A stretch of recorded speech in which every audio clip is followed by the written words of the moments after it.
কবর খোঁড়া শেষ, পাশে গুছিয়ে রাখা ফালি করা বাস, দাফনের সব প্রস্তুতি সম্পন্ন, অপেক্ষা শুধু মরদেহের। ফাঁকা কবরটা নীরবে যেন তারই প্রতীক্ষায়। সামান্য একটি চেয়ারে বসাকে কেন্দ্র করে সংঘর্ষে জড়িয়ে বেঘোরে প্রাণ হারালেন শেরপুরের শ্রীবর্দী উপজেলা জামায়াতে ইসলামীর সেক্রেটারি জেনারেল মাওলানা রেজাউল করিম।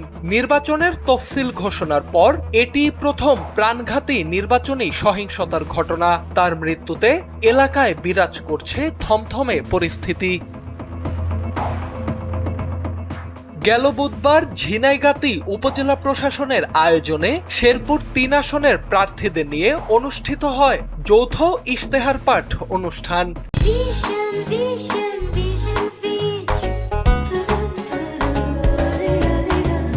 একই মঞ্চে উপস্থিত ছিলেন বিএনপি, জামায়াত সহ বিভিন্ন দলের প্রার্থীরা। অনুষ্ঠানে চেয়ারে বসা নিয়ে শুরু হয় হট্টগোল বাকবিতণ্ডা, যা দ্রুতই রূপ নেয় সংঘর্ষে। দুপক্ষের পাল্টাপাল্টি ধাওয়ায় তৈরি হয় রক্তক্ষয়ী পরিস্থিতি। এতে সংবাদকর্মী সহ অন্তত অর্ধশতাধিক মানুষ আহত হন। সংঘর্ষে গুরুতর আহত হন শ্রীবর্দী উপজেলা জামায়াতের সেক্রেটারি মাওলানা রেজাউল করিম। রাতে ময়মনসিংহ মেডিকেল কলেজ হাসপাতালে নেয়ার পথে তার মৃত্যু হয়। নিহতের স্বজন ও নেতাকর্মীদের অভিযোগ, পূর্ব পরিকল্পিতভাবে জামায়াতের ওপর হামলা চালানো হয়েছে। আজকে আমরা গভীর শোকাহত শ্রীবর্দী সহ বাংলাদেশবাসী। আমরা চাই এর কঠিন বিচার। প্রশাসনকে অবশ্যই এর কঠিন বিচার করতে হবে। প্রশাসনের সামনেই অতর্কিত মাথার মধ্যে অস্ত্র দিয়ে আঘাত করার মাধ্যমে তাকে করা হয়। তারপরে ময়মনসিংহ হাসপাতালে নিয়ে যাওয়া অবস্থায় তার মৃত্যু বরণ হয়। আমরা এটা শ্রীবর্দী এবং ঝিনাইগাতী প্রশাসনের কাছে জোর দাবি, এর যদি সুষ্ঠু বিচার না হয় আমরা পরবর্তী কর্মসূচি কি দিব এটা বলার মতো না। নির্বাচনী ইশতেহারের মতো প্রশাসনিক অনুষ্ঠানে এমন সহিংসতার ঘটনায় এলাকা জুড়ে আতঙ্ক ও ক্ষোভ ছড়িয়ে পড়েছে। দ্রুত জড়িতদের আইনের আওতায় আনার দাবি জানিয়েছেন স্বজনরা। এত মানুষের মধ্যে কিন্তু একে চিহ্নি করে এত আঘাত দিয়ে মারলো, কিন্তু এর বিচারটা এখন কে করবে? আর এর যে মনে করেন বাচ্চা আছে, বিবি বাচ্চা আছে, এর বাচ্চার দায়িত্বটা কে নেবে? এখন তিনি তো অনেক সরল সোজা মানুষ, কিন্তু কোনোদিন দূরে ঢাকা অবৈধভাবে কামাই করে নাই। এই আক্রমণে আমার বাসুর নিহত হয়েছেন, শহীদ হয়েছেন। এটাকে নিহত বলেন।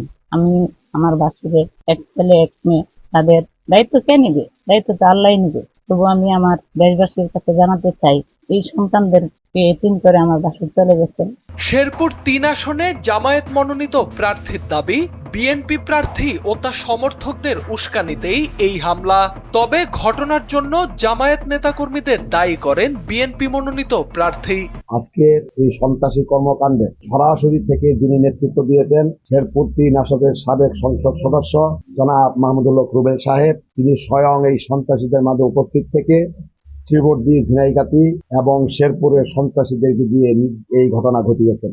স্লোগান দিয়ে পরিবেশটাকে নষ্ট করে ফেলে এবং তাদের প্রত্যেকের কাছে দেশীয় অস্ত্র ছিল, লাঠি ছিল এবং স্টিক ছিল পাঞ্জাবির নিচে। ওই স্টিকগুলি, যে স্টিকগুলি দিয়ে মারামারি করে স্টিকগুলি ছিল, এবং ইট পাটকেল ছোড়া শুরু করে, এবং যার ফলশ্রুতিতে আমাদের বিএনপির সমস্ত নেতাকর্মীর হাতে কোনো কিছু ছিল না। তারা জীবন বাঁচানোর স্বার্থে যার যার অবস্থান থেকে দূরে সরে আসে, কিন্তু তারপরেও আমাদের প্রায় ৪০ জন নেতা প্রচন্ড ভাবে আহত হয়, যারা এখনো হাসপাতালে সবাই ভর্তি আছে। এদিকে জেলা পুলিশের পক্ষ থেকে জানানো হয়েছে ঘটনায় আইনি প্রক্রিয়া চলমান এবং জড়িতদের দ্রুতই আইনের আওতায় আনা হবে। আমরা এই বিষয়টা নিয়ে কাজ করছি। অলরেডি আমাদের বিশেষ টিম এটি ইনভেস্টিগেশনে লিপ্ত আছেন। আমরা ডিটেক্ট করছি যে কে কে এই অপরাধের সঙ্গে যুক্ত। আমরা তাদের তথ্য সংগ্রহ করছি, তাদের ফুটেজ বিশ্লেষণ করছি এবং অন্যান্য তথ্য প্রমাণের ভিত্তিতে আমরা ইনভেস্টিগেশনের পর্যায়ে আছে। যে কোনো টাইমে মামলা রুজু হবে এবং যারা জড়িত শুধু তাদেরকেই আইনের আওতায় আনা হবে। কোনো নিরীহ লোক এবং নির্দোষ লোক আমরা তাদেরকে আইনের আওতায় আনতে চাই না বা আটক করতে চাই না। নিহত রেজাউল করিম শ্রীবর্দী উপজেলার চাউলিয়া এলাকার বাসিন্দা। তিনি ফতেহপুর ফাজিল মাদ্রাসার আরবি প্রভাষক হিসেবে কর্মরত ছিলেন। মৃত্যুর আগে পরিবারে তিনি রেখে গেছেন এক ছেলে ও এক মেয়ে। সোহানাল রাজি, এনপিবি।